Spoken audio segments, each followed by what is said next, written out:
요즘 이렇게 집회 때문에 이렇게 걸러서 진도를 제가 여러분 이렇게 충실하게 못하네요. 2번 빠져가지고 2번 빠진 만큼 제가 다루는 것도 빠지게 됐습니다. 그래서 지난번에 주일날 32편 했는데 오늘은 건너뛰어서 37편으로 넘어가겠습니다. 그리고 다음 주 한 주간 또 한 번 남았기 때문에 그때 나머지 38편부터 41편을 다뤄드리도록 하겠습니다. 지금 시편은 모두 5부로 되어 있다는 거 여러분 이제는 이제 다 머릿속에 입력되어 있죠. 시편 150편이 모두 5개로 나눠져 있습니다. 5부 구성의 원칙은 우리 모세오경과 밀접하게 연관되어 있다고 말씀드렸어요. 그래서 전부는 그렇지 않지만은 그 모세오경의 그 주제와 이 시편의 5부 구성이 밀접하게 연관이 되어 있습니다. 자, 그리고 시편은 한 1000년의 시간 동안에 모아진 시들이고요. 그것을 우리 포로 시대 후반부에 BC 6세기 또 5세기죠. 그때 편집을 해서 오늘날 여러분이 보고 있는 150편의 시편으로 이렇게 정리가 됐습니다. 시편은 더 많겠죠. 당연히 많겠죠. 그런데 그 중에서 선별해서 150편을 이렇게 따로 5부로 구성을 해놨다는 것입니다. 시편의 전체적인 주제는 시편 1, 2편에 나와 있고요. 복에 대해서 논의하고 있어요. 그래서 누가 복 있는 사람인가, 또 성경에서 말하는 복은 무엇인가에 대해서 쭉 설명하는데 시편 1편에 의하면은 복 있는 사람은 어떤 사람이죠? 하나님 말씀을 묵상하는 사람이라 그랬습니다. 그리고 이제 계속 이어지는 시편들은 그 복 있는 사람에 대해서 조금씩 다르게 표현을 하고 있어요. 자, 오늘 이 본문 37편이 들어가 있는 이 부분은 누가 복 있는가에 대해서 온유한 자가 복이 있다라고 설명을 하고 있습니다. 지금 시편 37편은 일부에 들어가 있는 시편이고요. 또 일부도 모두 5개의 또 소그룹으로 나누는데 그 중에서 25편부터 이 37편이 네 번째 그룹에 해당합니다.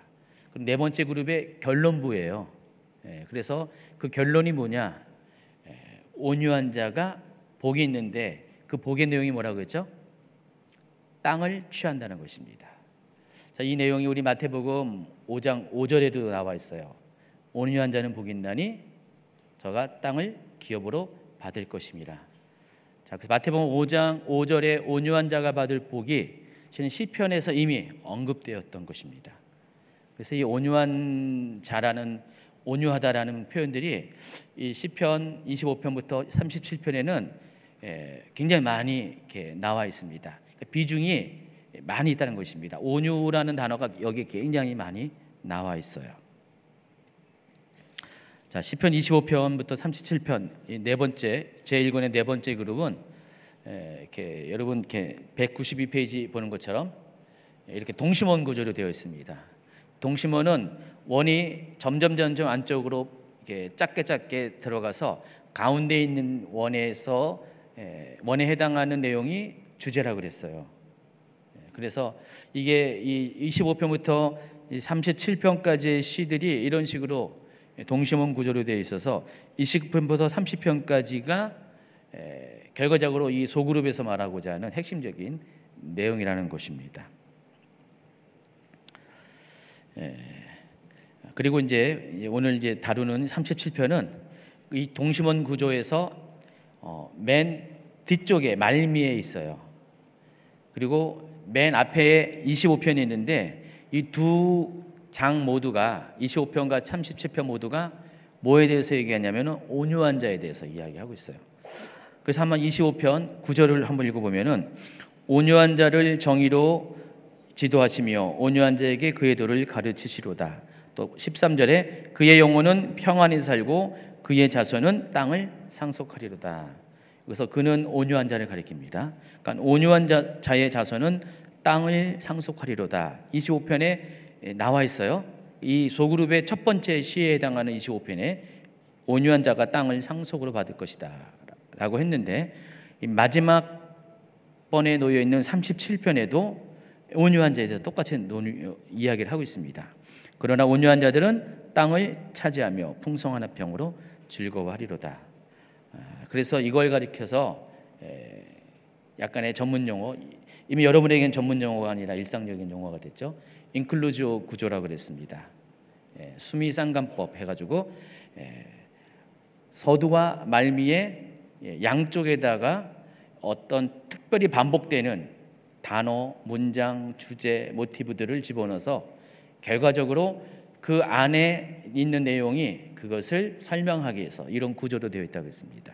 그러니까 시편은 대충 지어진 게 아니고 대충 편집된 게 아니라 아주 정교하게 어떤 주제와 방향이 아주 분명하게 해서 편집이 되었다는 것을 여러분이 아시기 바랍니다. 시편 1편부터 41편까지의 거의 대부분의 이 시편의 저자는 다윗입니다.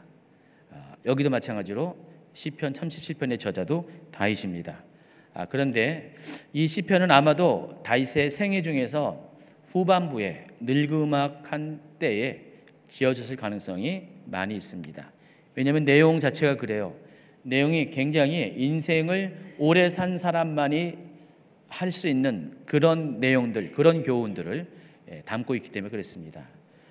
그래서 이 37편을 가리켜서 지혜시라고 부릅니다. 위즈덤 쌈이라고 합니다.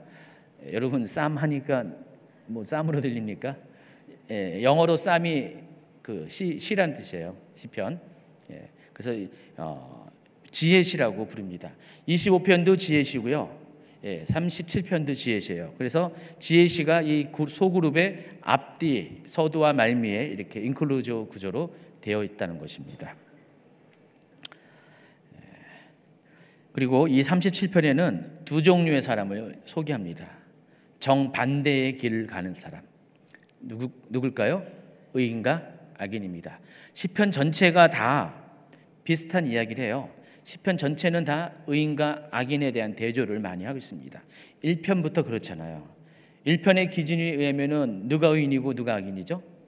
하나님 말씀을 묵상하는 자가 의인, 하나님 말씀을 묵상하지 않는 자가 악인. 자, 그럼 여러분은 어떻죠? 자신 있게 의인이라고 말하는데, 하나님 말씀을 전혀 상관하지 않고 읽지도 않고 묵상하지도 않은 분들은 어떤 분이라고요? 악인.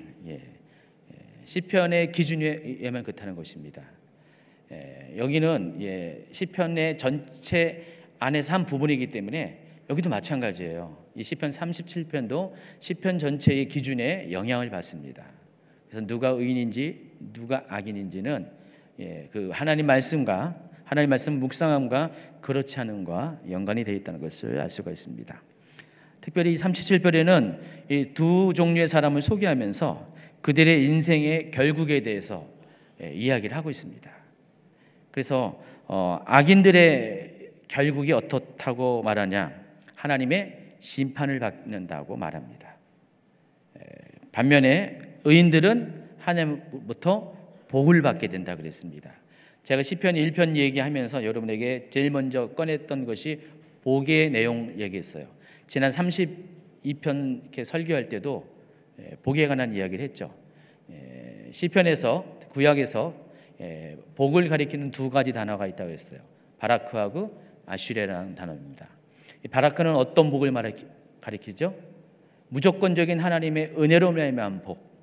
그러니까 여러분이 어떻든 간에 하나님께서 일방적으로 여러분에게 복 주시는 거예요. 왜냐하면 하나님이 여러분의 아버지이시기 때문에, 여러분을 창조하신 창조주이시기 때문에 일방적으로 여러분의 상태와는 상관없이 하나님으로부터 부어지는 그 은혜로 말미암아 부어지는 복이 바라크라고 그랬습니다. 그래서 우리가 구원론의 관점에서 보면은 이걸 가리켜서 일반 은총이라고 이렇게 볼 수가 있어요. 그런데 하나님께서는 그 복도 주시지만은 또 복 받을 만한 행동을 한 사람에게 복을 주시는 게 있어요. 그게 아시레라고 그랬습니다. 그래서 이 아시레를 얻기 위해서는 복 있는 자가 되어야 됩니다. 복을 받을 수 있는 자가 되어야 되는데 시편 1편에서의 복은 아슈랴라고 그랬어요. 바라크가 아니라고 했어요. 그래서 우리가 그 하나님으로부터 그 아슈랴의 복을 받기 위해서는 어떻게 돼요? 하나님 말씀을 묵상해야 되죠. 또 여기서는 어떻게 살아야 돼요? 온유한 자의 삶을 살아야 한다는 것입니다. 그래서 37편의 주제를 한마디로 말하면은 온유한 자가 땅을 차지하는 복을 누린다. 37편 전체가 말하고자 하는 바입니다. 지금 여러분 이번 주간에 37편을 묵상하고 있습니다. 모두 40절이에요. 그래서 다른 시편보다 좀 상당히 지금까지 한 것 중에서 긴 편에 속합니다. 자, 그런데 그 40절의 이 전체 37편의 내용 중에서 5번에 걸쳐서 땅을 차지한다는 이야기를 반복적으로 이야기하고 있습니다. 37편 9절부터 여러분 같이 있습니다. 진실로 악을 행하는 자들은 끊어질 것이나 여호와를 소망하는 자들은 땅을 차지하리로다. 11절 그러나 온유한 자들은 땅을 차지하며 풍성한 화평으로 즐거워하리로다. 22절 주의 복을 받은 자들은 땅을 차지하고 주의 저주를 받은 자들은 끊어지리로다. 29절 의인이 땅을 차지하며 거기서 영원히 살리로다. 34절 여호와를 바라고 그의 도를 지키는 자라 그리하면 내가 땅을 차지하게 하실 것이라. 악인이 끊어질 때에 내가 똑똑히 부리로다. 자, 모두 5번에 걸쳐서 땅을 차지한다라는 이야기를 이야기하는데 표현이 조금씩 달라요. 어떤 데서는 의인이라고 표현하고 어떤 데서는 여호와를 소망하는 자, 온유한 자, 주의 복을 받을 자, 여호와를 바라고 그의 도를 지키는 자. 이런 식으로 약간 표현은 다 다르지만은 결국 말하고자 하는 것은 의인이에요. 이들 모두는 의인이고 이 의인들에게 땅을 주실 것이고 그들이 땅을 차지할 것이라는 것이 시편 37편에서 말하고자 하는 한 가지 주제라는 것입니다. 자, 그런데 이 온유한 자 의인이 하나님께 주신 땅을 차지하는 데는요 근거가 있습니다. 어떤 근거가 있냐? 하나님께서는 정의를 사랑하시기 때문에, 그러니까 여러분이 의인된 여러분이 온유한 자 된 여러분이 땅을 차지할 수밖에 없는 이유는 바로 하나님이 공의로운 하나님이기 때문에 하나님의 공의가 의인에게는 땅을 주신다는 것입니다. 이해하시겠어요? 그러니까 하나님은 공정한 분이기 때문에 그 땅을 취할 수 있는 자격이 갖춘 자들에게 땅을 주시고 그 하나님의 그 원칙 때문에 여러분이 어떠한 상황 가운데에서도 결국은 그 땅을 취하게 된다는 것입니다. 그 얘기를 하고 있어요. 37편 28절 29절 같이 있습니다. 여호와께서 정의를 사랑하시고 그의 성도를 버리지 아니하심이로다. 그들은 영원히 보호를 받으나 악인의 자손은 끊어지리로다. 의인이 땅을 차지하며 거기서 영원히 살리로다. 하나님께서 정의를 사랑하시기 때문에 그 의인이 그 결과로 땅을 차지한다, 그 얘기를 하고 있습니다. 자, 그리고 이제 제가 여러분에게 좀 이렇게 시각적으로 보여줄 게 한 가지 있는데, 이 시편 중에서 시편 9편하고 10편이 이제 하나의 시로 간주할 때, 그 시편을 지을 때 이 저자가 어떻게 졌다 그랬어요? 첫 년에 첫 단어를 알파벳 순서로 그렇게 순서로 여기 시를 졌다 그랬습니다. 모두 이제 히브리어는 22개의 알파벳이 있습니다. 알레프부터 시작하는데 이 알레프부터 시작해가지고 22개의 이 알파벳이 타부까지는 순서적으로 이렇게 알파벳 순으로 이렇게 첫 단어가 나와 있어요. 연의 첫 단어가 나와 있습니다. 시에서 연이라는 것은 뭔지 아시죠? 딱딱 끊어지는 것, 소절이라고 부르죠. 그 첫 단어가 이런 식으로 나와 있어요. 그러니까 여러분이 한글로 볼 때는 전혀 눈치채지 못하는데 히브리어로 보면은 이게 시각적으로 딱 보면은 그렇구나라고 이렇게 여러분이 한눈에 알아볼 수가 있습니다.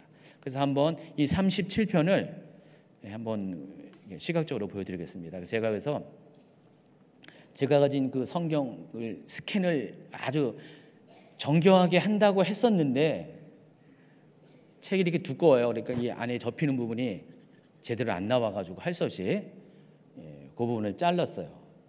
그런데 어쨌든 여러분 딱 첫 단어는 잘 나왔기 때문에 확실하게 볼 수가 있습니다.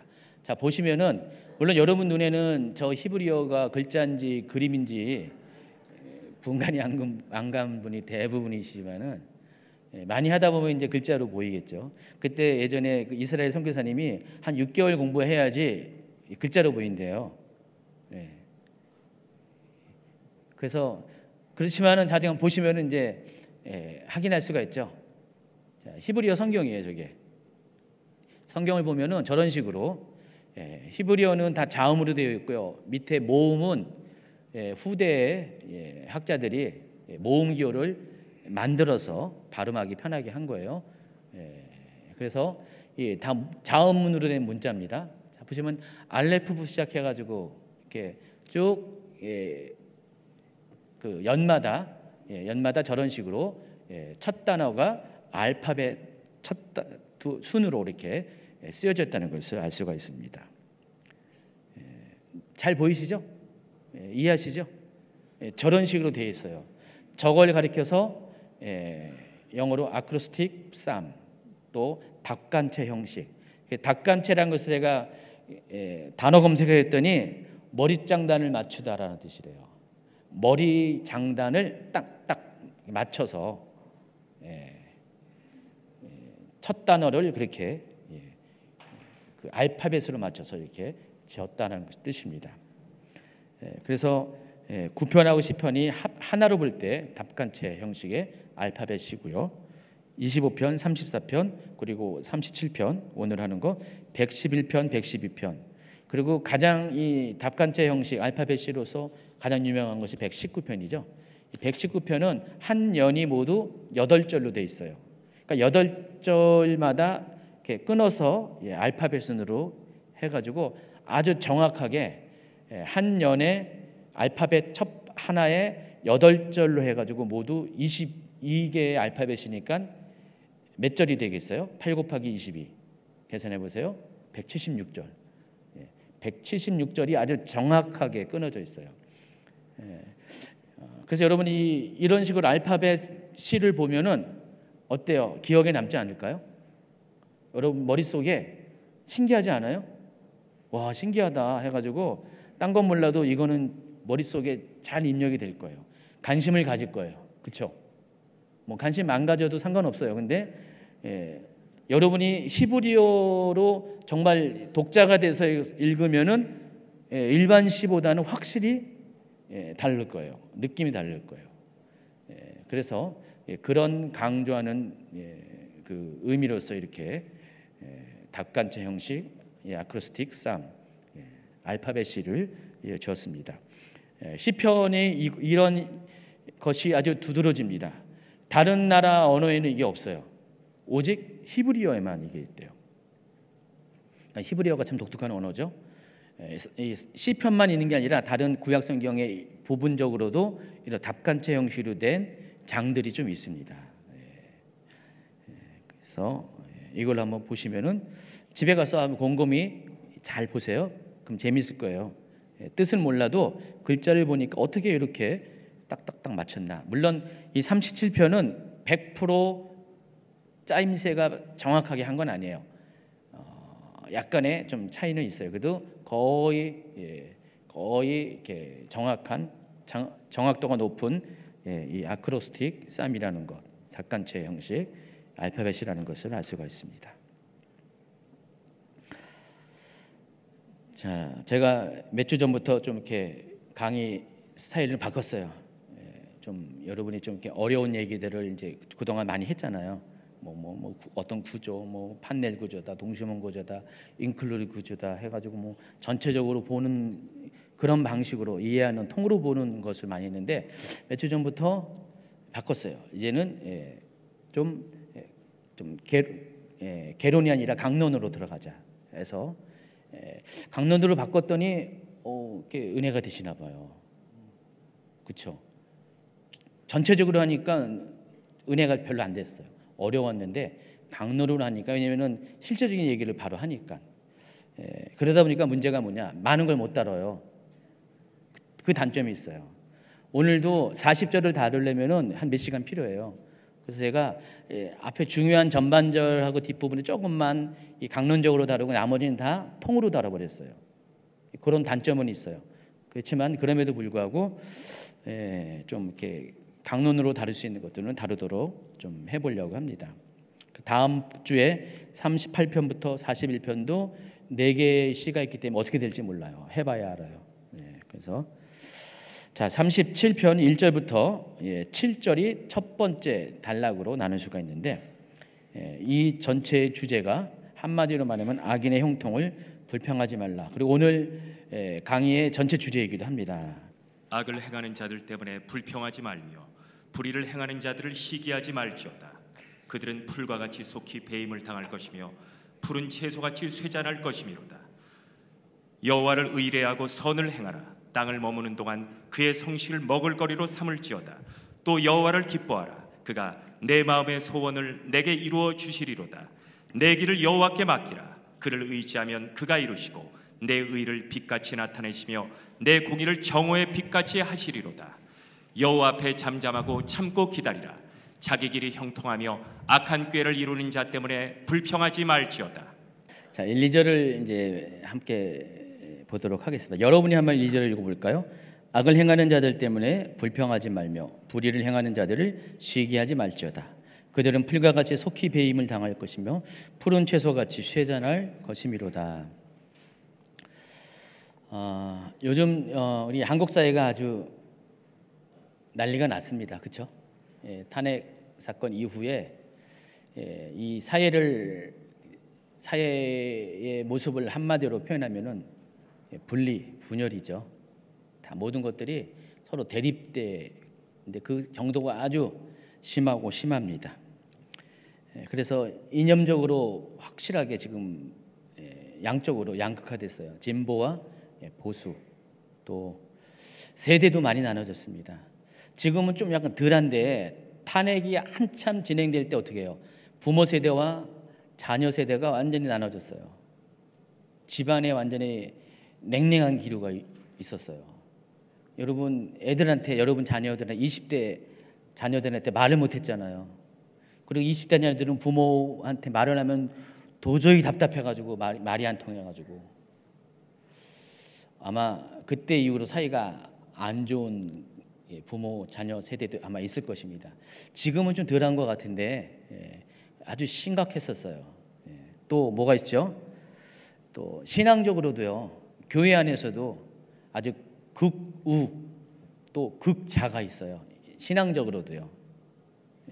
그래서 교회 안에서도 그냥 특별히 목사님들이 아주 힘들어했어요. 저도 많이 힘들었었어요. 말을 못해요. 뭔 말을 하든 간에 한쪽은 좋아하고 한쪽은 싫어하고 또 가만히 있으면 중간에 있다고 뭐라 그러고 1년 동안 아주 힘들었어요. 시달렸습니다. 그래도 살은 안 빠지더라고요. 근데 지금은 많이 이런 것들이 좀 잠잠해진 것 같아요. 그렇죠? 많이 잠잠해지고 한마디로 말하면 사람들이 정신을 좀 차렸어요. 그렇죠?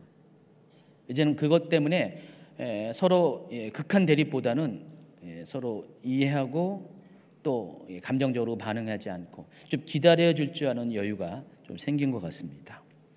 최근에는요 이런 일이 있어요. 남자하고 여자가 막 나와요. 그러니까 이게 기성세대는 별로 그런 일 없는데 이 젊은 세대의 이 여자분들이 굉장히 예민해요. 페미니즘이라고 아시죠, 여러분? 페미니즘은 여성들의 권리찾기 운동이죠. 그러니까 그동안 어떤 분은 남자의 억압 속에서 뭐 살았을지는 모르지만은 여러분 대부분 아니잖아요. 근데 이제는 그 억압에서 탈출해가지고 여성의 인권을 이제는 주장하는 그런 분들이 많아졌습니다. 그래서 여자에 대해서 조금만 얘기하면 굉장히 예민하게 반응해요. 다 그 여성 차별이라고 해가지고요. 그 말을 들으니까 남자분들은 뭐라면은 너 그럼 군대 가. 네. 굉장히 요즘 젊은 세대가 그런 게 많이 생겼습니다. 근데 요즘 페미니즘의 그 근본적인 원인은 동성애적인 페미니즘이 많아졌어요. 그러니까 여성 동성애자, 레즈비언들이 많아지면서 그 페미니즘을 주장하는 경향이 많이 있습니다. 어쨌든 이 사회가 여러 가지 면에서 계층변, 세대변, 이념변, 종교변, 뭐 남과 여자 따지가 없이 굉장히 분열되고 나눠지고 있다는 것을 우리가 알 수가 있습니다. 한국만 그런 게 아니라 전 세계적인 현상이라는 것이죠. 근데 유독 한국만 지금 이 일들이 빠르게 진행되고 있다 보니까 우리 많은 분들이 현기증을 느끼는 것 같아요. 멀미 현상, 너무 급하다 보니까 정신을 못 차리는 것 같습니다. 그래서 요즘 인터넷 보면은 그냥 댓글들이 대단하잖아요. 저도 가끔가다 댓글을 쓰고 싶었는데 감당을 못할 것 같아. 댓글 썼다간 또 그 댓글에 얼마나 욕을 할까. 아예 끼어드는 게 아주 무서워요. 굉장히 댓글들 살벌하잖아요. 가장 많이 눈에 띄는 게 이런 거잖아요. 이게 나라냐? 뭐 그런 댓글. 여러분 그런 댓글 해보셨습니까? 안 하셨죠? 예. 그런 댓글도 굉장히 많고 서로가 반대편에 있는 사람들에게 아주 심한 댓글들을 씁니다.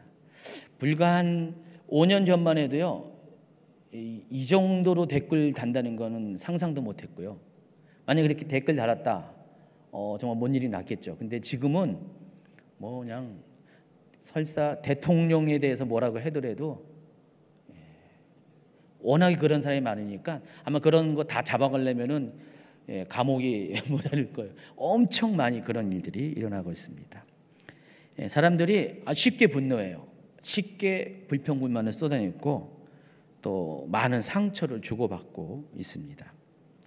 자, 그런 현대인들에게, 특별히 대한민국의 사람들에게 시편 37편 1편 말씀은 아주 의미심장한 이야기를 나누고 있습니다.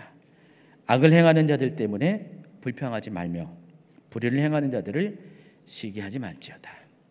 자, 여기서 이 불평하다라는 단어, 히브리어로 하라라는 단어인데 우리가 이렇게 발음 잘못 생각하면은 불평하라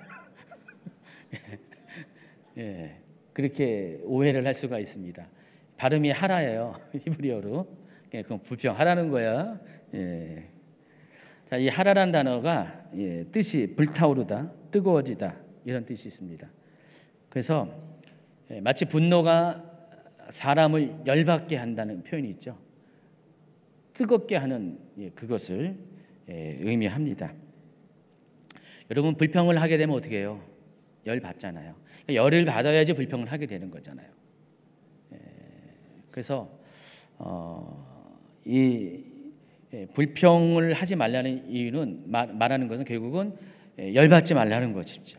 뜨거워지지 말라는 것입니다. 여러분의 감정을 폭발시키지 말라는 것입니다. 또 여기 시기하다라는 단어가 카나라는 단어를 쓰는데 이것은 어떤 것을 너무 소유하고 싶어서 그것을 집착하는 것으로 말미암아 생긴 어떤 감정을 말하는 것입니다. 여러분 너무 어떤 것을 소유하고 싶으면 어떻게 돼요? 시기하고 질투하게 돼 있잖아요. 그 스바냐서 3장 8절에서는 이 단어를 질투의 불로 표현합니다. 오늘 1편에서는 불평하지 말라, 시기하지 말라라고 말했습니다. 뭐에 대해서? 악인들에 대해서 또 불의를 행하는 자들에 대해서 불평하거나 시기하지 말 것을 표현을 하고 있습니다. 사람들은 여러분은 시기 안 한다고 생각하지만은요, 사람들은 많은 경우에 자기도 모르게 시기를 해요. 제가 어제 교단 모임에 이제 다녀왔는데 교단 목사님들, 뭐 우리 교단은 아무래도 굉장히 보수적인 교단이기 때문에 지금 이 사회 현상에 대해서 정치적인 입장이 어떨 것 같아요? 당연히 우파죠. 우파고 그래서 목사님들이 뭐 식사하다가도 뭐 얘기를 옆에 있을 때 보면은 꼭 정치 얘기를 하시는 거예요. 뭐 누가 어떻고 이 나라가 어떻고 어떤 분들은 그냥 편안하게 얘기하는데 어떤 분은 뭐 예민하게 얘기도 하시고요. 굉장히 예민해요. 그러니까 나라를 사랑한다고 생각하는 분들, 또 신앙적으로도 보수적인 입장에 있는 분들이 보통 이제 우파라고 이야기하는 분들이 지금 일어나는 이 좌파 정부가 정권을 잡음으로 인해서 발생하는 여러 가지 문제들이 있잖아요. 기독교인의 관점에서는 일어나지 말아야 될 일들이 많이 일어나고 있잖아요. 그럴 때면 어떻게 해요? 아까처럼 불이 나는 거죠. 불평하게 되죠. 그리고 또 한 가지가 시기하게 돼 있어요. 질투하게 된다는 것입니다. 이 시기하다는 것이 어떤 의미냐면 어떻게 나타나냐 이런 거죠. 그러니까 지금 정부가 지금 여러 가지 경제 문제 있고 뭐 이렇게 처음엔 잘 되는 것 같지만 안 되는 문제가 많이 있잖아요. 그렇죠? 이럴 때 어떻게 할까요? 거봐, 내 그럴 줄 알았어. 쌤통이다. 잘 됐다. 에이 망해야 돼. 뭐 그런 거 있잖아요. 여러분 혹시 속으로나마 그렇게 생각 안 했나요? 저도 그렇게 한 적이 있는데 저도 이렇게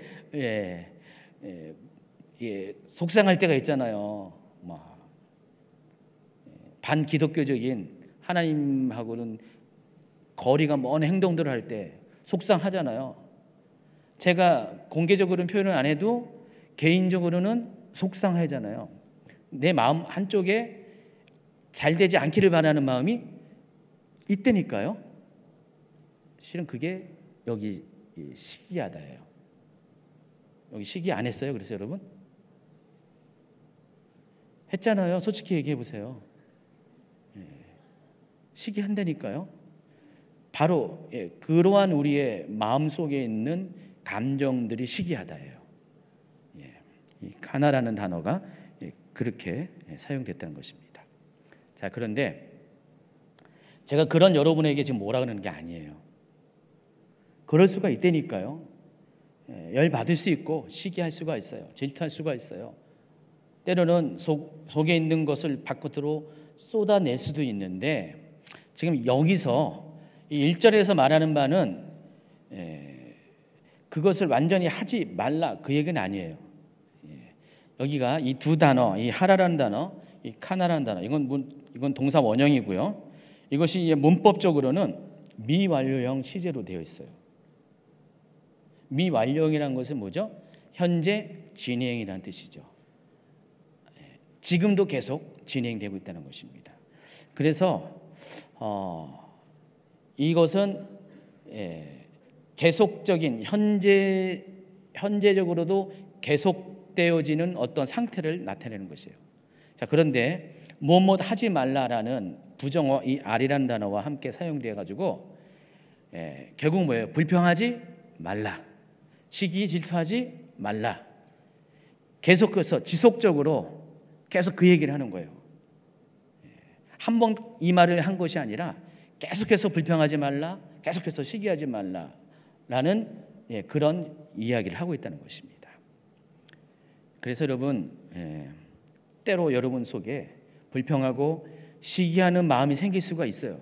사람인지라 그럴 수가 있는데 문제는 그것이 계속 진행되어서는 안 된다는 것입니다.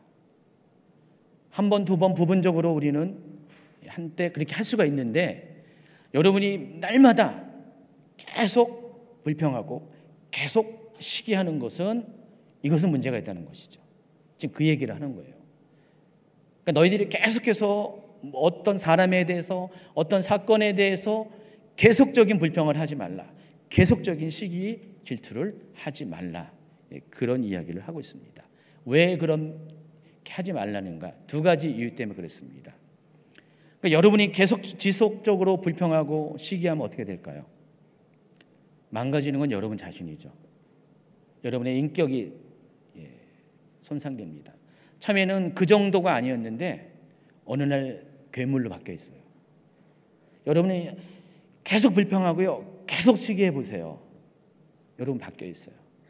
제가 이제 사람들을 보면은 아주 겁나요. 사람들이 예전에 그 모습이 아니에요. 최근 1년을 겪으면서 제가 알고 있던 분들 중에 어떤 분들은 너무 바뀌어도 많이 바뀌었어요.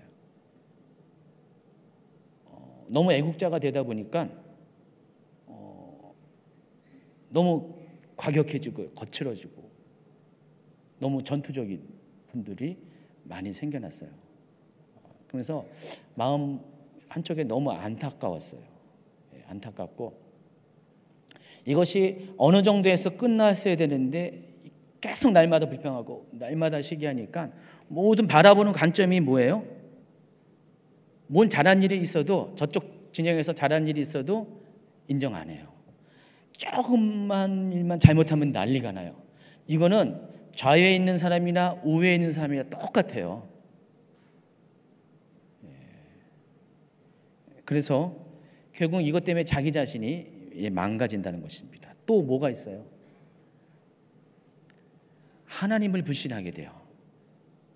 뒤에 설명을 하겠지만은 이게 왜 하나님이 불신하는 것인가? 하나님이 약간 뭐라고 했어요? 공의를 사랑하신 하나님이라고 하셨는데, 그래서 결론은 하나님께서 의인에게 온유한 자에게 땅을 복으로 주신다고 했는데 그런 하나님을 신뢰 못하는 거예요. 그래서 도대체 하나님이 살아계시는가? 하나님이 살아계시면은 이 대한민국이 왜 이 모양이 이 꼴이냐? 왜 저 인간들 이렇게 표현하겠죠? 왜 잘되게 하냐? 왜 저 악한 자들 왜 저렇게 하나님께서 내버려 두냐? 하나님만 원망한다니까요. 이게 점점 심해지면 그렇게 돼요. 그중에 어떤 분들은 에이 한국을 떠나자 정말 그런다니까요. 그런 일이 발생할 수가 있다는 것입니다. 그래서 잠시 여러분이 불평하고 시기할 수 있다 할지라도 불은 더 타오르게 하면 안 됩니다. 꺼야 됩니다. 지속적으로 그리해서는 안 됩니다. 여러분이 계속하면은 그렇게 하다 보면은 하나님에 대한 불신을 가지고 오고 여러분의 믿음을 다 송두리째 빼앗기게 되기 때문입니다. 더 중요한 것, 우리가 불평하지 말아야 될 것, 시기하지 말 것. 오늘 2절에 그게 나와 있어요. 그들은 풀과 같이 속히 배임을 당할 것이며 푸른 채소같이 세잔할 것이로다. 아주 이것이 중요한 이유죠. 지금 악인이 잠깐 득세하는 것처럼 보이지만은 그러나 우리의 눈에는 그것이 오래 갈 것 같아 보여도 그들의 생각에는 그들이 오랫동안 할 것 같지만은 그렇지가 않다는 것입니다. 하나님 눈에는 그들이 마치 풀과 같고 또 채소와 같다 그랬습니다. 여러분이 성경에서 풀과 채소는 오래 존속하지 않은 영원하지 않는 한계가 있고 잠깐 반짝하는 그런 존재들을 가리키는 것이에요. 일시적인 것, 무상한 것을 가리킵니다. 그런 것을 비유할 때 풀과 채소, 때로는 꽃으로 비유하죠. 그래서 시편 90편 5절 6절 읽어볼까요? 같이 있습니다. 주께서 그들을 홍수처럼 쓸어가시나이다. 그들은 잠깐 자는 것 같으며 아침에 돋는 풀 같으니이다. 풀은 아침에 꽃이 피어 자라다가 저녁에는 시들어 마르나이다. 여러분 개념에는 이 말이 좀 이렇게 동의가 안 되는데 꽃이 풀의 꽃이 아침에 자라다가 저녁에 시들어 버린다. 우리나라 꽃은 그렇지는 않잖아요. 오래 가잖아요. 근데 이스라엘 중동의 꽃은 그렇지가 않죠. 중동의 꽃은 잠깐 폈다가도요. 아침에는 이슬을 먹고 폈죠. 근데 낮이 되면 어떻게 됩니까? 뜨거운 바람에 사막바람.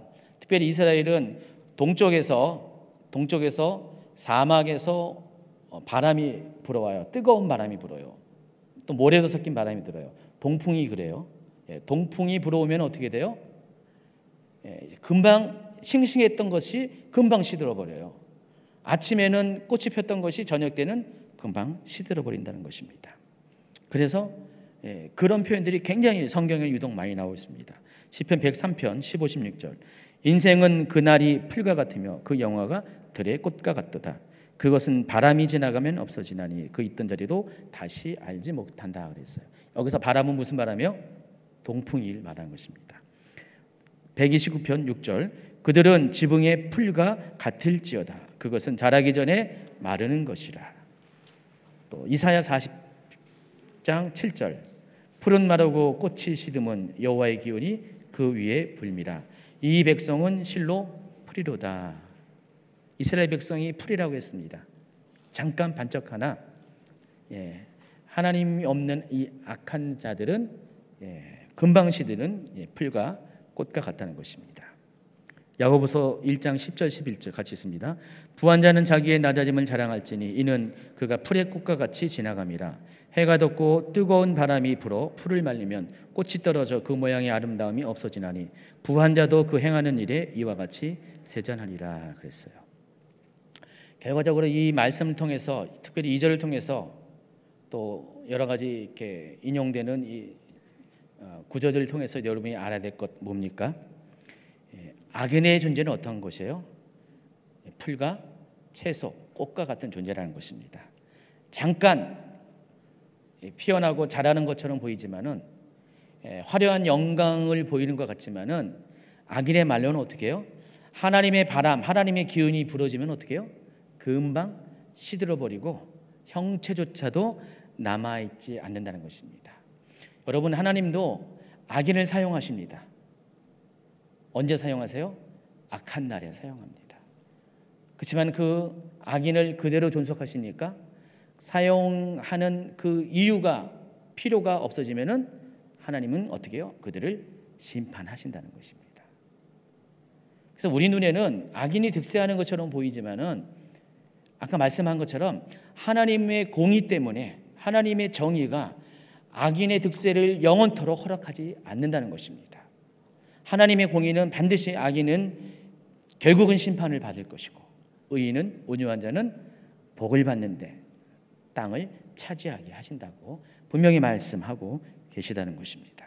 그래서 우리가 이 불평의 상황, 시기의 상황, 이 세상이 정말 이와 같을 때 우리가 취할 태도가 어떤 것인가에 대해서 여러분 오늘 말씀에 귀를 기울이시기 바랍니다.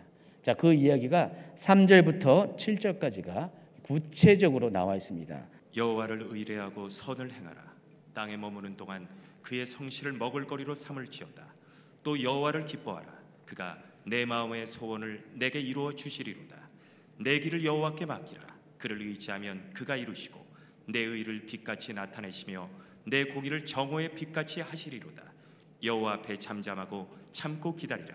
자기 길에 형통하며 악한 꾀를 이루는 자 때문에 불평하지 말지어다. 자, 여기 3절에 보면은 여호와를 의뢰하고 선을 행하라. 땅에 머무는 동안 그의 성실을 먹을거리로 삼을지어다. 자, 이 단어 중에서 여호와를 의뢰한다라는 것, 그리고 선을 행하라, 이 두 가지 명령이 서로 연관이 되어 있다는 것을 아시기 바랍니다. 이 두 가지는 항상 같이 가는 것이에요. 만약에 여러분이 선을 행하기 위해서는 전제가 하나님을 의뢰하는, 하나님에 대한 신뢰가 필요합니다. 이 선이라고 이렇게 표현한 이 단어, 히브리어 터브라는 단어는 하나님의 성품 가운데 있는 착함을 말하는 것입니다. 하나님은 선하십니다. 그럼 하나님이 원래 성품이 그렇다는 것입니다. 그 하나님의 성품대로 지금 행하라는 것입니다. 그러기 위해서는 여러분이 하나님이 누군지 알고 하나님의 그 선한 성품에 대해서 여러분이 신뢰가 있어야 되죠. 여러분이 하나님을 신뢰하지 못하면 선을 행할 수가 없어요. 왜냐하면 하나님을 못 믿는데, 정말 아까 말씀드린 것처럼 하나님은 최종적으로 의인에게 공의를 베푸시는 하나님이라는 것을 믿지 못한다면 어떻게 돼요? 선을 행할 수가 없어요. 그러니까 지금 불평하고 시기함으로 인해서 하나님에서 원망이 가득한 사람에게 선을 행한다? 불가능하다는 일인 것입니다. 그러니까 여러분이 그 상황 가운데서 선을 행할 수 있는 것은 철저히 하나님에 대한 신뢰가 있어야 돼요. 그래서 여러분 선을 행하기 위해서는 하나님을 신뢰해야 되고, 반대로 여러분이 선을 행함으로 여러분이 하나님을 신뢰하고 있다는 것들을 증명할 수가 있다는 것입니다. 땅에 거한다라는 단어가 있습니다. 땅이라는 것이 이제 에레츠라는 단어인데 물리적인 어떤, 그러니까 영어로 말하면 얼스죠. 지구, 이 물리적인 공간을 말한 것입니다. 이 땅은 하나님께서 왜 지으셨죠? 땅은 인간을 위해서, 인간의 삶을 위해서 지은 거예요. 그래서 이 땅 위에 모든 씨 가진 열매와 씨 가진 채소를 나게 하시고, 모든 하늘에 나는 것들, 또 들의 짐승들, 기어다니는 것들, 이 모든 것들이 살아가게끔 했습니다. 근데 그 모든 목적이 바로 지으신 하나님의 형상을 입은 자녀들을 위해서, 인간들을 위해서 지은 거예요. 그 땅은 하나님께서 여러분에게 주시고자 하는 축복의 통로예요. 근데 여러분이 땅에 머무는 동안 그의 성실을 먹을거리로 삼을지어다. 좀 약간 어려운 말이죠. 땅을 머무는 동안에 그의 성실을 먹을거리로 삼어라 그랬습니다. 여기서 이 성실이라는 것이 우리가 먹어야 됩니다. 여러분의 먹을거리가 성실이에요. 마치 초장에서 양들이 풀을 뜯어 먹었을 때 먹는 것에 굉장히 집중하죠. 그것을 먹을거리로 삼을지어다라는 것을 번역한 히브리어 레라는 단어입니다. 그래서 지금 이 말씀은 이걸 의미하는 거예요. 그러니까 여러분이 불평하고 시기하는 상황이 될 때 먼저는 하나님을 의뢰하는 마음으로 선을 행할 것이고, 또 한 가지가 그런 상황 가운데 하나님이 여러분을 위해 허락하신 그 땅에서 하나님이 여러분이 누리게 하는 그 삶의 복을 성실하게 그대로 살라는 것입니다. 그냥 세상이 이렇기 때문에 아유 나 팽개치고 나 싸울 거야. 맨날 가서 데모하고, 맨날 가서 그냥 반대 투쟁하고, 맨날 욕하고, 가정도 안 돌아보고, 할 일도 안 하고, 그게 아니라 세상은 악할지라도, 세상은 불평과 원망이 있을지라도 여러분이 해야 될 것은 하나님이 여러분에게 먹을거리로 준 이 땅에서, 여러분에게 삶의 터전으로 허락한 이 땅에서 성실하게 매일매일의 삶을 살라는 것입니다. 어떤 분들은 이 세상이 곧 멸망한다고 해가지고요, 짐 다 싸들고 휴거를 준비하는 분들이 있잖아요. 제가 제 주변에서 그런 분들을 좀 봤는데 한 번도 맞은 적이 없어요. 정말 한 번쯤은 맞아야 되는데 한 번도 안 맞더라고요. 그때 당신은요 막 정말 대단히 확신했어요. 목사님 나를 뭐라고 욕해도 나중에 상관없으니까 이번만큼은 꼭 믿어주세요. 막 그랬었어요. 저한테 막 개인적으로 연락 와서, 저지 북한이 저기 지금 잠실까지 땅굴을 파고 들어왔는데요, 뭐 내 영이 이걸 느끼고 있어요. 뭐 하면서 그런 분도 있었고 다양했어요. 휴거에 대해서 벌써 몇 년 동안 몇 월 달에 휴거 지금 한 4번인가 5번을 연장하신 분도 계시고요. 아니 먼 얘기가 아니라 제 주변에 있는 분들이에요. 왜 두려워하는지 모르겠어요. 여러분 휴거가 두려운 건가요? 두려운 거 아니잖아요. 그건 기쁜 거잖아요. 주님이 날 데리러 오신다는데. 여러분 준비 안 됐나요? 벌벌 떨어야 되나요? 그건 아니잖아요. 그래서 여러분 휴거를 이렇게 맞이하게 될 때라도 그 전까지 여러분 할 거 다 하셔야 돼요. 하나님이 기뻐하는 사람은 그런 분이죠. 여러분에게 하나님이 사과나무 심으라는 소리는 안 하겠지만 내일 세상에 종말이 온다 할지라도 나는 한 그루의 사과나무를 심겠노라. 스피노자라는 사람이 옛날에 한 말이었어요. 사과나무는 못 심을지언정 여러분의 삶에 날마다 하나님이 허락하신 그 터전에서 어떻게 돼요? 여러분의 삶의 흔적들을 자꾸만 심어 나가야 되죠. 그러다가 밭에서 김을 매다가, 밭 갈다가, 일터에서 일하다가, 집에서 설거지하다가, 어떤 분은 잠을 자다가 하나님 부르시면은 그때 가는 거예요.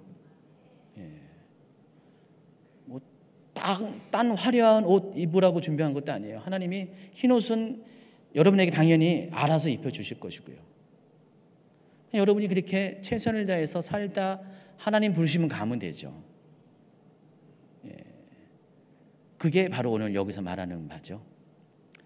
뭐 그냥 주님 오신다는 것 때문에 그렇게 예민하게 하는 분들은 한편으로는 주님 오심에 대해서 감격이 있지만 또 한편으로는 두려움이 있을 수가 있다라는 것.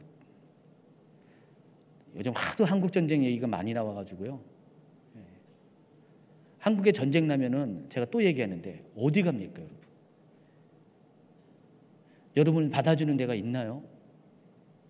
갈 곳 없어요. 피할 곳 없습니다. 옛날처럼 시대가 느린 게 아니라 다 빨라가지고 전쟁이 일어나면은 며칠 아니면 다 파괴될 건 다 파괴되고 다 끝나버려요. 어딜 도망갈 수가 있습니까? 정말 전쟁이 일어나면은 예배하다가 돌아가세요. 예배하다가 아직 휴거 시즌이 안 돼가지고 어쩔 수 없지만은 그냥 그렇게 하셔야죠. 근데 그것이 두려워가지고 벌벌 떨고 그건 아니라는 것이죠. 실은 그 배경에는 뭐가 있냐? 오늘 1절에 있는 악인들에 대한 두려움이 있어요. 불평이 있어요. 불의한 것에 대한 시기 질투가 있기 때문에 자기 안에 그것이 계속적으로 지속적으로 끊어지지 않고 진행되고 자꾸만 눈덩이처럼 커져다 보니까 이 세상이 싫고요. 대한민국이 싫고 다 그런 마음들이 극단적인 마음들이 생긴다는 것입니다. 하나님이 여러분에게 요구하신 것은 성실로 먹을 거리를 삼으라 그랬습니다. 또 여호와를 기뻐하라 그가 내 마음의 소원을 내게 이루어 주시리라 했어요. 불평하지 않고 시기 질투하지 않을 수 있는 방법은 여호와를 기뻐하는 것입니다. 기뻐하라라는 이 단어 히브리어 이 아나그라는 단어가 뜻이 부드럽다, 유연하다, 즐거워하다라는 뜻을 갖고 있습니다. 자, 근데 이 단어와 비슷한 단어가 있어요. 온유한 자라는 단어가 이 단어랑 발음이 비슷해요. 아나브라는 단어를 사용합니다. 서로가 파생관계에 있는 것을 짐작할 수 있겠죠. 이 아나브 온유한 단어 이거와 기뻐하라와 연관이 있다는 것입니다. 그래서 여러분 뭘 알 수가 있냐? 여러분이 기뻐할 수 있는 이유, 여호와로 인해서 기뻐할 수, 하나님 때문에 기뻐할 수 있는 이유가 바로 여기 정답이 나와 있어요. 여러분이 하나님에 대해서 온유할 때 기뻐할 수가 있는 거예요. 그러니까 온유한 자가 기뻐할 수가 있다는 것입니다. 온유라는 단어, 특별히 하나님과 관련돼서 온유는 어떤 것이죠? 하나님 뜻에 대한 온유예요. 하나님이 무엇을 하든 간에 어떤 계획을 갖고 있든 간에 그것에 대해서 하나님을 신뢰하고 예스할 수 있고 기다려줄 수 있는 사람이 온유한 자예요. 겉으로 보기에 부드러운 마음이 말하는 것이 아니라 하나님에 대해서는 언제나 부드러운 사람. 여러분 있잖아요. 겉에 보면은 굉장히 싸납고 세고 막 사람들한테 막 거치게 대하는데 자기 아내한테는 정말 갑자기 애기처럼 행동하는 사람이 있잖아요. 우리가 하나님에 대해서 그것을 똑같이 비교할 수는 없지만은 하나님에 대해서 그래야 돼요, 여러분이. 하나님에 대해서 하나님이 뭘 하든 간에 네 하면서 얼굴부터 시작해가지고 마음가짐부터 행동까지가 다 부드러워져야 돼요. 그게 온유한 사람이죠. 근데 왜 하나님에 대해서 그렇게 할 수 있을까요? 한 가지, 하나님의 마음을 알기 때문에 그래요. 하나님의 뜻을 알기 때문에, 하나님의 계획을 알기 때문에 온유한 거지 그런 것 없이 온유할 수는 없습니다. 여러분이 하나님을 신뢰하기 때문에 온유할 수 있는 거예요. 하나님은 그런 분이야. 그러니까 여러분이 하나님을 신뢰하기 때문에 온유함으로 대할 수 있지, 하나님의 뜻에 대해서 잘 몰라. 그런 사람이 어떻게 하나님의 행동에 행하신 거에 대해서 다 받아들여요? 아니죠. 불평불만하고 원망하죠. 자, 오늘 불평하는 사람, 시기 질투한 사람, 결과적으로 따지고 보면 하나님과의 관계가 문제가 있는 거예요. 하나님과의 관계가 온유한 자로서 하나님 앞에 서 있으면은 불평하지 않습니다. 시기하지 않는다니까요. 세상에 대해서 원망하지 않습니다. 제가 그랬잖아요. 이 시기 질투 세상에 대해서 원망 불평이 왜 문제가 있냐? 지속적인 그런 행동이 문제가 있냐? 하나님에 대해서 신뢰하지 못하기 때문에 그렇다고 했잖아요. 첫 번째, 하나님에 대해 신뢰하지 못하기 때문에 우리가 그런 행동을 한다는 것입니다. 2절에 보면은 악인들은요, 불의한 자들은 이 세상의 풀과 채소와 같이, 꽃과 같이 잠깐 이렇게 타오르는 것처럼 피어나는 것이 보이지만 하나님이 움직이시면은 동풍에 사그라드는 그런 아주 한시적인 존재거든요. 영원한 권력이 아닙니다. 근데 그런 것 때문에 하나님을 신뢰하지 못하기 때문에 그것 때문에 막 분노하고 막 그러면 안 된다는 것입니다. 여러분 미국을 보세요. 오바마 대통령이 8년 동안 집권하면서 완전히 기독교가 밀려났어요. 동성애가 들어오고요. 청와대 조명을 동성애 여성 무지개로 바꿔버렸고, 거기서 기독교에 관련된 걸 다 빼버리고요. 크리스마스 축하도 못하게 하고요. 난리가 났었잖아요. 기독교인들이 막 그랬잖아요. 그 중에서 막 아마 우리나라 같으면 난리가 났겠죠.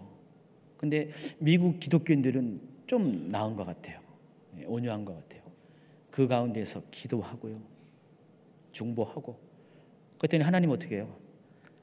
8년의 세월이 긴 것처럼 보이지만 하나님께서 그 시대를 싹 지나가게 하고요, 전혀 엉뚱한 사람을 대통령으로 세웠잖아요. 여러분 개인적으로 트럼프 대통령이 대통령감입니까? 일반적인 기준에 의하면 인격이나 이런 걸 보면. 근데 아니잖아요. 근데 하나님이 세웠어요. 대통령 안 되게 언론들이 그냥 막아쓰고 그냥 다 반대적인 기사만 써낸데도 불구하고 대통령이 되게 했어요. 그걸 보면서 하나님이 되게 하신 것 같아요. 근데 트럼프 대통령이 딴 건 몰라도 믿는 자 입장에서 제일 잘하는 게 뭡니까? 기독교적 가치관을 다시 회복시키는 거잖아요. 얼마 전에 이렇게 보도를 보니까 그 미국 정부에서 일하는 사람은 성경에 선서하지 않고서는 일할 수 없다. 그 말은 뭐죠? 그런 기독교적인 가치관을 동의하지 않는 한 미국의 관리가 될 수 없다. 그 얘기하는 겁니다. 그리고 다시 크리스마스를 축하할 수 있는, 크리스마스를 크리스마스라고 부를 수 있는 길을 열어주고 막 그랬습니다. 보세요. 정말 이렇게 풀과 같고 꽃과 같이 쑥 지나갔고요. 하나님은 역전시켜줬어요. 한국은 안 그럴까요? 한국도 그렇게 하실 거예요. 하나님이. 하나님에 대해서 그렇게 신뢰하면은 어떻게 해요? 상황이 점점 악해지고 정말 이 한국은 완전히 그냥 회복 불가능한 것처럼 보일지 몰라도 여러분 중에 온유한 자들이 그걸 가지고 불평하고 시기하는 것이 아니라 하나님을 신뢰하고 계속 기도하면은, 계속 나라를 위해서 기도하고 교회를 위해서 기도하고 이 땅에 하나님의 의로움이 세워지기 위해서 기도하면 어떻게 해요? 하나님이 미국처럼 그렇게 세워주신다는 것입니다. 회복시켜 주세요. 그래서 기쁨이라는 것은 하나님의 도우심을 확신하고 전폭적으로 신뢰할 때 비롯되는 그런 적극적인 감정이라는 것입니다. 하나님을 신뢰하지 않으면 여러분 기뻐할 수가 없습니다. 느헤미야 8장 10절을 한번 볼까요?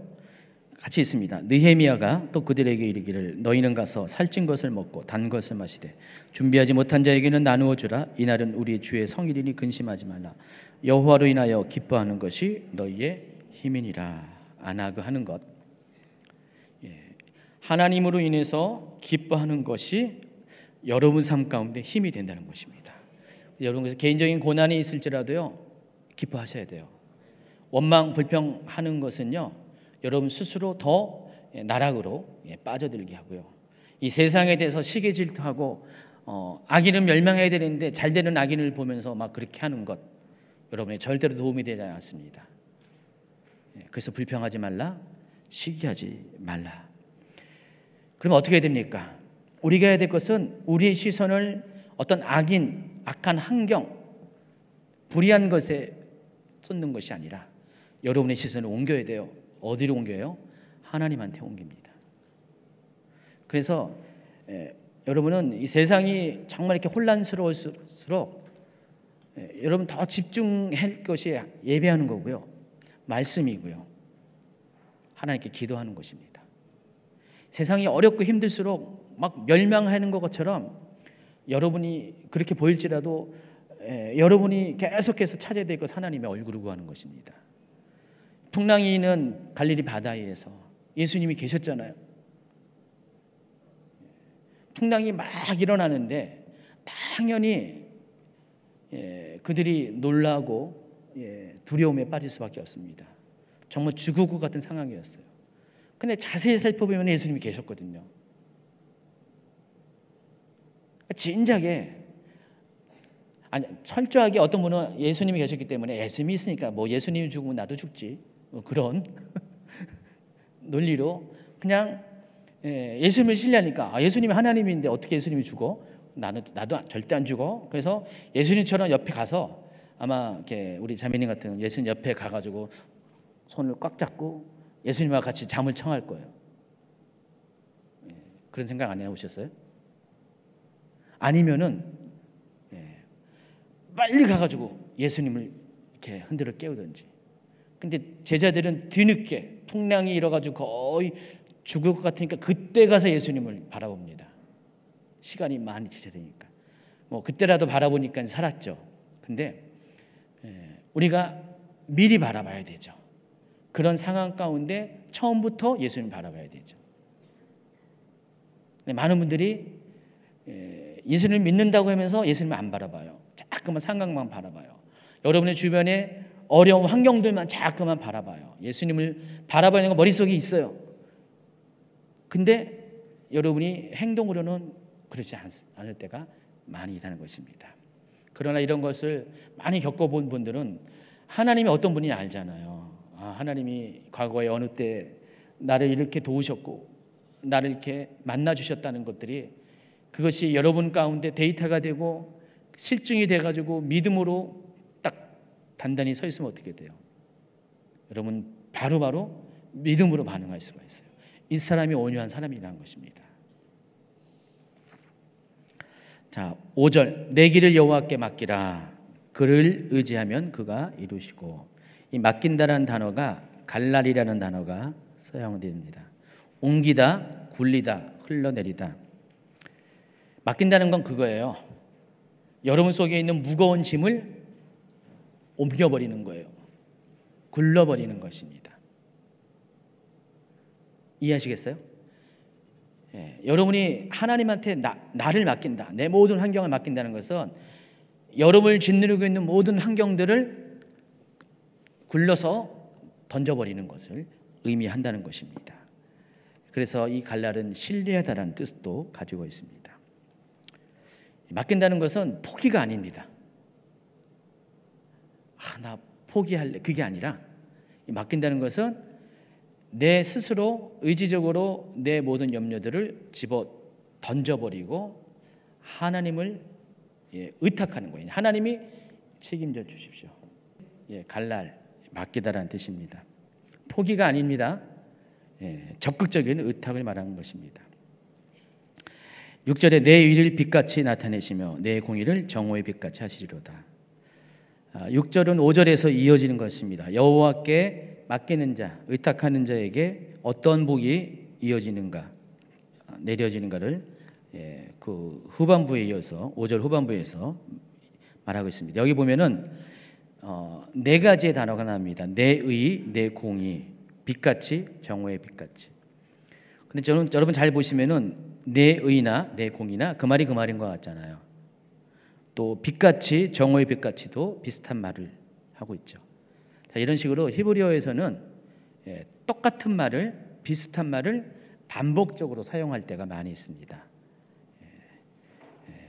그렇게 하는 이유가 뭐죠? 강조하기 위해서. 근데 여기서는 앞에 단어와 뒷 단어를 비교하면 뒷 단어가 더 의미가 더 커졌어요. 심층되어 있어요. 심화되어 있습니다. 그래서 이것을 이제 점층적 대꾸법 이렇게 표현을 할 수가 있습니다. 여기 이제 빛이라고 소개한 이 오르라는 단어, 또 정오의 빛으로 표현한 초하르라는 단어가 있는데, 여러분 하루의 빛 중에서 가장 뜨거운 빛이 어느 때의 빛이죠? 정오의 빛입니다. 근데 재밌는 거는 이 초하르는 단어를 복수를 사용했어요. 정오의 빛이 우리는 한글로 단수로 나와 있는데 히브리어에서는 복수로 되어 있다는 것입니다. 그래서 이것을 직역하면 이런 뜻이에요. 이중의 빛이에요. 정오의 빛이 이중으로 비춰진다는 것입니다. 그럼 정오의 빛에 서 있으면은 모든 것이 가장 밝고 가장 명료하다는 것입니다. 가장 분명하고 하나다는 것입니다. 그러니까 여러분이 하나님께 맡기면은 하나님께서 이 같은 복을 주시는데, 하나님께서 여러분의 길을, 여러분의 의로움과 여러분의 공의를 가장 명확하고 정확하고 확실하고 분명하게 보여주신다는 것입니다. 어떤 분들은 하나님이 아무리 불러도 대답 없는 이름같이 느껴졌었는데, 세상은 점점 악해지고 내 환경은 점점 안 좋아지고, 악인들은 자꾸만 득세하고 악한 것들은 점점 세상을 지배하고 있는데, 하나님은 보이지 않는 것처럼 보이는데, 근데 여러분이 하나님한테 맡기는 그 순간에 하나님께서 여러분에게 모든 것을 이루실 것이고, 또 하나님의 여러분의 의로움을 정오의 빛같이 나타내신다고 했어요. 모든 것들을 대명청지에 드러내신다는 것입니다. 분명하게 하나님의 의로움을 여러분을 통해서 나타내 주신다는 것입니다. 만약에 여러분이 그렇지 않으면, 맡기지 않으면 어떻게 돼요? 여러분은 여전히 어둠에 있을 것이에요. 칠흑 같은 암흑 속에 있을 것인데, 여러분이 맡길 때 하나님께서 모든 것들을 그때부터 분명하게 해주신다는 그 이야기를 하고 있습니다. 7절, 여호와 앞에 잠잠하고 참고 기다리라. 자기 길이 형통하며 악한 길을 이루는 자 때문에 불평하지 말지어다.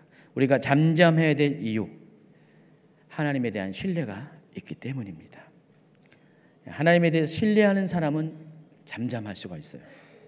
왜냐하면 우리에게 당면한 문제를 해결할 수 있는 분은 오직 하나님밖에 없기 때문에 그래요.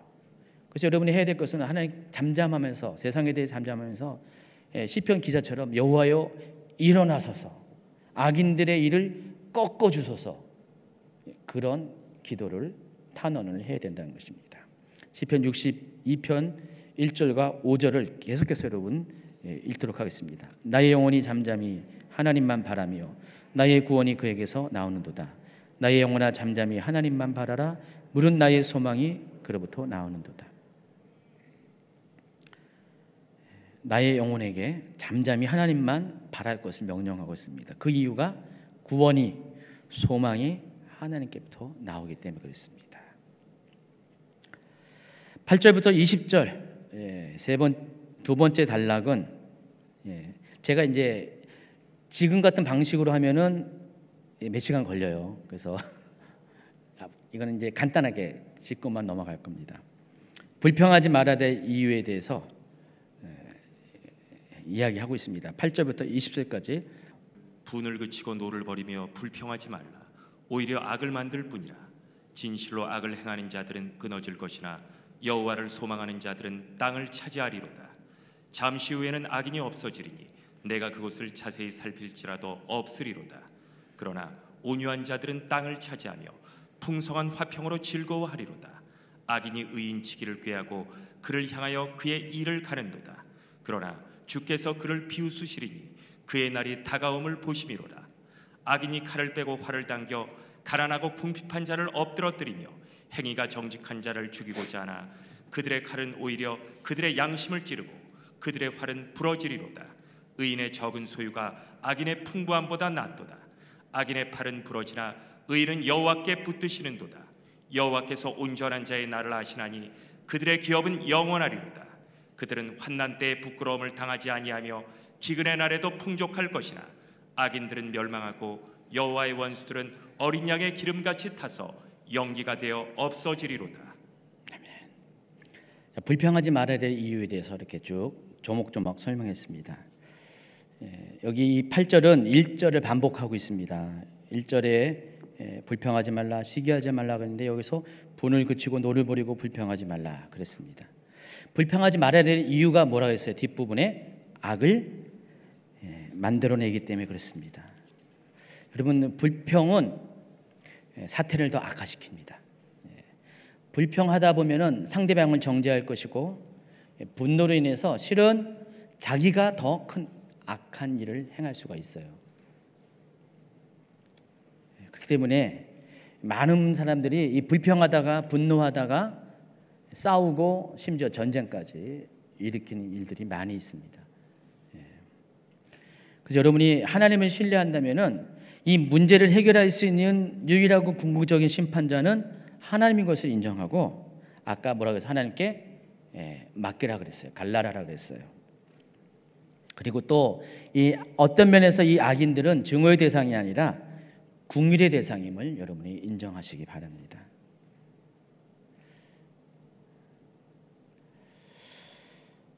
그래서 이 10절부터 20절까지는 이 의인과 악인을 대비합니다. 그래서 그들의 행위에 따른 삶의 결과가 어떤 것인 것을 비교를 합니다.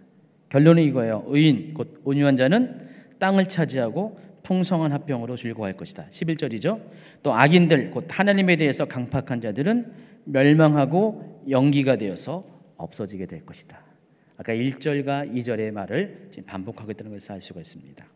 자, 21절부터 31절까지 세 번째 단락으로 넘어갑니다. 읽어주세요.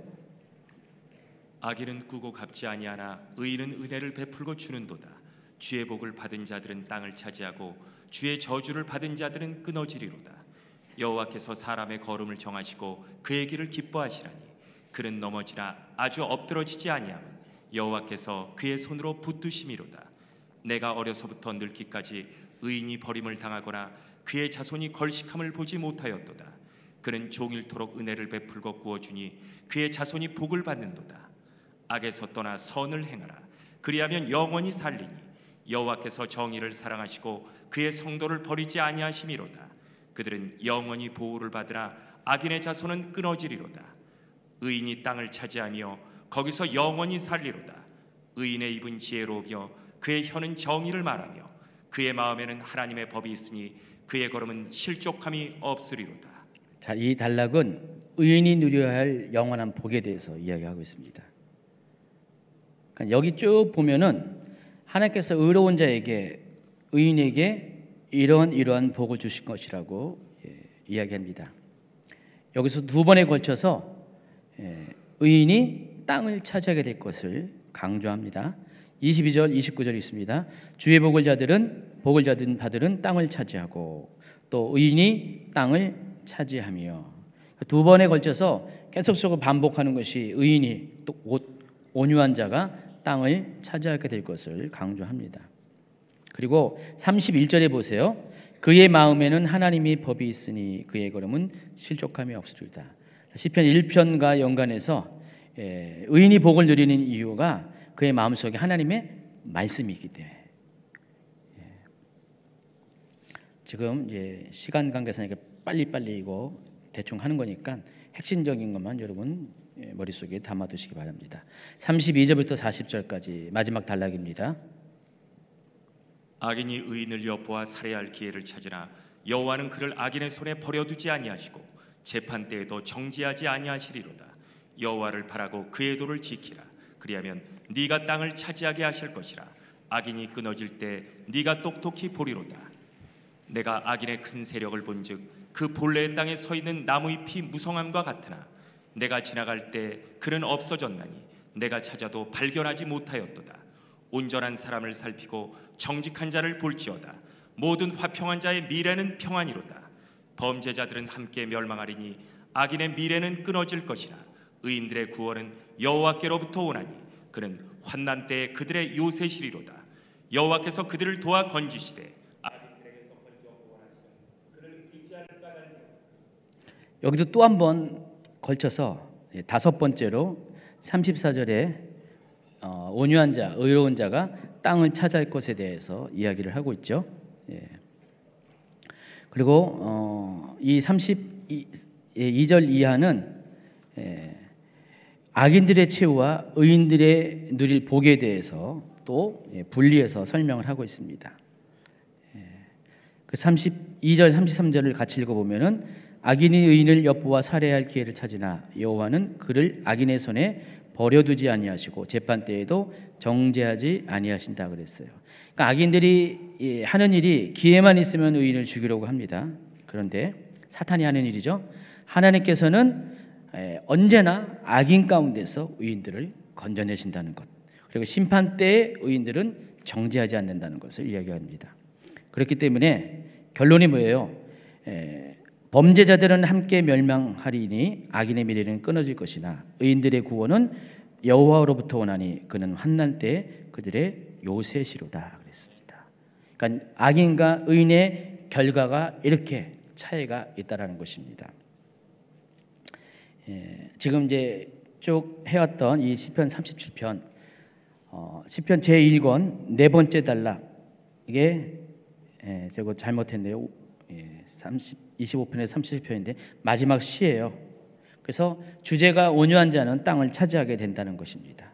자, 이것은 시편 전체의 주제이기도 합니다.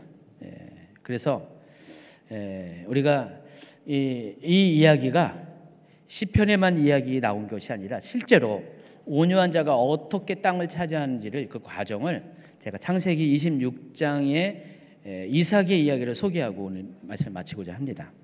창세기 26장에는요, 이삭이 흉년을 맞이해서 블레셋 사람들의 땅인 그랄로 이주해서 살아가는 이야기가 등장합니다. 26장 1절에 보면 아브라함 때 첫 흉년이 들었더니 그 땅에 또 흉년이 들매 이삭이 그랄로로 가서 블레셋 왕 아비멜렉에게 이르렀다 그랬습니다. 여기서 이 아비멜렉은 고유명사가 아니라 이 그랄 지방의 왕 이름, 왕명이 그래요. 아비멜렉. 한 사람만 아비멜렉이 아니라 여러 명이 아비멜렉이에요. 아브라함 때도 아비멜렉이 있었고 이삭 때도 아비멜렉이 있었고요. 뒤에 다윗 때도 아비멜렉이 등장하거든요. 이 땅에서는 왕을 아비멜렉이라고 불렀습니다. 그때 하나님께서 이삭에게 복을 주셨어요. 창대하게 하셨고 왕성하게 하셨고 마침내 거부게 되게 하셨습니다. 12, 13, 14절에 나와 있죠. 이삭이 그 땅에서 농사하여 그의 100배를 얻었고 여호와께 복을 주심으로 그 사람이 창대하고 왕성하여 마침내 거부가 되어 양과 소가 떼를 이루고 종이 심이 많았다 그랬습니다. 근데 문제가 생겼습니다. 잘 되니까 옆에서 시기합니다. 누가 시기해요? 원주민들, 블레셋 사람들, 그랄 사람들이 시기를 합니다.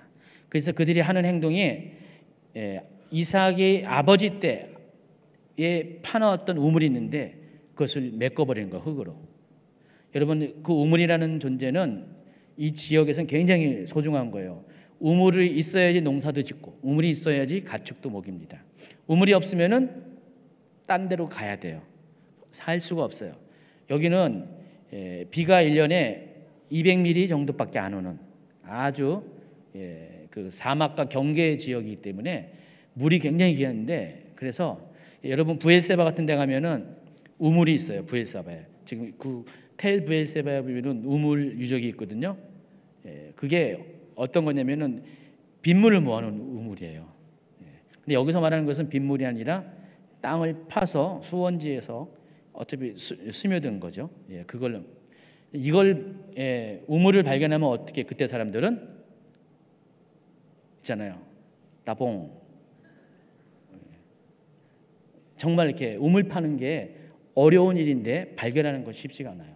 100개 파면은 한두 개 정도 나올 정도로 굉장히 확률이 낮은 작업입니다. 그런데 이삭이에게는 그 우물이 있었어요. 근데 블레셋 사람들이 보니까 이삭이 얄미운 거예요. 자기들은 농사에도 그럭저럭 풀칠하고 사는데 이삭이 이방인이잖아요. 어디서 굴러먹다가 들어온 게 표현 많이 하잖아요. 들어와가지고 주인 행세하는 것처럼 자기네 있는 거기서 땅에서 농사를 지면 100배의 소득을 얻고요. 일반 블레셋 사람들이 얻는 농사의 10배. 그리고 가축들은 가축대로 목축이 잘 되고요. 그러니까 어떻게 해요? 시기해서 그 아버지 아브람 때 파놓은 우물을 파니까 메꿔버리니까 이삭이 거기서 살 수가 없잖아요. 떠나야 됩니다. 그런데 여러분 같은 경우 어떻게 되겠어요? 그 우물의 소유권을 주장하잖아요. 이 아버지 때부터 있었던 우물인데 너희들이 왜 그러냐 하면서 뭐 싸울 수도 있잖아요. 전쟁을 벌일 수도 있잖아요. 근데 이삭은 어떻게 했어요? 거기를 떠납니다. 그들의 악한 행동에 대해 맞대응하지 않고 떠나버립니다. 다른 곳으로 옮겨갑니다. 그리고 곧바로 하는 게 뭐죠? 우물 파는 작업을 합니다. 그래서 19절부터 보면은 이삭이 그곳을 떠나서 3번에 걸쳐서 우물을 팝니다. 첫 번째 우물이 에색. 우물을 팠더니 샘 근원을 발견한 거예요. 그래서 그 우물을 써요. 근데 쓰자마자 블레셋 사람들이 그런 목동들이 다시 와가지고 땅의 소유권을 주장하는 거예요. 이 땅이 네 땅이냐 우리 땅이냐 하면서 그래서 그 우물을 뺏어버립니다. 그래서 그 우물의 이름이 다툼이라는 뜻이에요. 다투다라는 뜻입니다. 근데 이삭은 싸우지 않고 어떻게 해요? 그것을 내어줍니다. 그리고 또 우물을 포기하고 다른 곳으로 갔는데 또 우물을 팠어요. 또 나왔네요.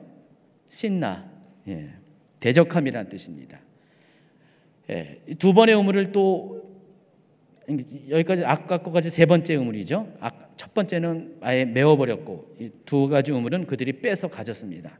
그리고 3번째 장소로 옮겨서 또 우물을 팠어요. 그랬더니 우물이 또 나왔어요. 그래서 그 이름을 장소가 넓다라는 뜻으로 르호봇이라는 이름을 지었습니다. 자, 이와 같이 이삭은 이 블레셋 사람들, 그랄 사람들의 이 악한 행동에 대해서 계속적인 악한 행동을 했잖아요. 어떻게 했어요? 다퉜나요? 싸웠나요? 아니었어요. 어떻게 반응했어요? 온유함으로 반응했다는 것입니다. 자, 그 결과 사람들이 이 모습을 지켜보면서 이삭에 대해서 생각을 달리했습니다. 그래서 그 지방의 사람들을 대표해서 이 아비멜렉이 군대 장관 아비후과 친구 아우삭과 군대 장관 빌고가 더불어서 이삭에게 찾아옵니다. 그래서 하는 말이 창세기 26장 26절부터 읽어볼까요? 아비멜렉이 그 친구 아후삭과 군대장관 비고가 더불어 그랄에서부터 이삭에게로 온지라. 이삭이 그들에게 이르되 너희가 나를 미워하여 나에게 너희를 떠나게 하였거늘 어찌하여 내게 왔느냐? 그들이 이르되 여호와께서 너와 함께 계심을 우리가 분명히 보았으므로 우리의 사이에 곧 우리와 너 사이에 맹세하여 너와 계약을 맺으리라 말하였노라. 너는 우리를 해하지 말라. 이는 우리가 너를 범하지 아니하고 선한 일만 내게 행하여 내가 평안히 가게 하였습니다. 이제 너는 여호와께 복을 받은 자니라. 자, 악인들이 어떻게 해요? 이삭을 인정했다는 것입니다. 와, 아무리 그들이 뺏어도 하나님한테 복 받은 자는 정해져 있는 거예요. 그걸 깨달은 거예요. 근데 그걸 뭘 보고 알았어요? 이삭의 계속해서 우물을 팔 때마다 나온 것, 단지 그것 때문에 그런 게 아니라 이삭의 반응을 보고 알았다는 것입니다. 웬만하면은 처음에 할 때는 그러겠는데 2번 할 때도 약간 좀 찜찜했겠죠. 3번까지 하니까 내가 해도 너무할 텐데 너무한 것 같은데 분명히 그렇게 생각했을 거예요. 근데도 이삭은 내어주고 또 갑니다. 그때 감동을 받았어요. 감동을 보고 정말 하나님이 함께 한다는 것들을 인정하지 않을 수가 없다는 것입니다. 지금 이 사람들이 뭘 두려워한 거예요? 이삭 뒤에 계시는 하나님을 발견하고 그 하나님의 신실하심에 두려워한 거, 경외한 겁니다. 그래서 이삭에게 찾아와 가지고 언약을 맺자는 거예요. 오히려 더 낮은 자세로 와 가지고 이삭에게 언약을 맺게 됐습니다. 그리고 더 놀라운 것은요, 이 지도를 보면은요, 지도 보여주세요. 이삭이 원래 이 부엘라 헤로이에서 거했어요. 여기는요, 네게브 사막의 부엘세바가 경계예요. 농사 짓는 경계인데 밑에는 농사를 못 져요. 다 목축밖에 못 해요. 비가 저 밑에는 더 적게 와요. 200mm 미만으로 올 거예요. 100에서 200, 150 그 정도 사이. 농사를 전혀 못 짓는 지역이에요. 여기 있다가 그나마 흉년이 들어가지고 이제는 가축 먹일 물까지 없다 보니까 어떻게 돼요? 저 그랄로 간 거였었어요. 근데 계속해서 분쟁이 일어나가지고 동진을 하다 보니까 에색 신나 르호봇 거쳐서 동진을 하다 보니까 마침내 그가 정착한 곳이 부엘세바입니다. 부엘라 헤로이보다 훨씬 더 살기 좋은 곳이에요. 지금도 도시가 형성된 이 부엘세바로 넘어갔습니다. 이 부엘세바의 이름이 맹세의 우물, 7개의 우물이란 두 가지의 뜻을 갖고 있습니다. 그래서 여기서 맹세했기 때문에 맹세의 우물. 7개의 우물이라는 것이 뭐죠? 완전수잖아요. 완벽한 우물을 뜻이죠. 하나님께서 이삭으로 하여금 저 땅으로 인도하셨다는 것입니다. 그리고 그 땅을 차지하게 하셨어요. 온유한 자에게 하나님께서 어떻게 해요? 온유로 반응한 사람에게 저와 같은 땅을 허락하신다는 것이 이삭의 삶 가운데 증명이 되었다는 것입니다. 자, 우리가 지금 오늘날 이렇게 여러분 주변에 일어나는 이 시대적으로 또 민족적으로 교회적으로 일어나는 이 불의한 자들, 악한 자들에 의해서 생겨나는 말도 안 되는 이런 거친 환경들, 악한 환경에 원망하고 불평하고 시기하고 질투할 수가 있어요. 충분히 저도 인정합니다. 저도 그럴 때도 있으니까요. 그런데 문제는 여러분이 잠시 그럴 수가 있지만 그것을 계속적인 현재 진행형으로 지속적으로 하지 말라는 것입니다.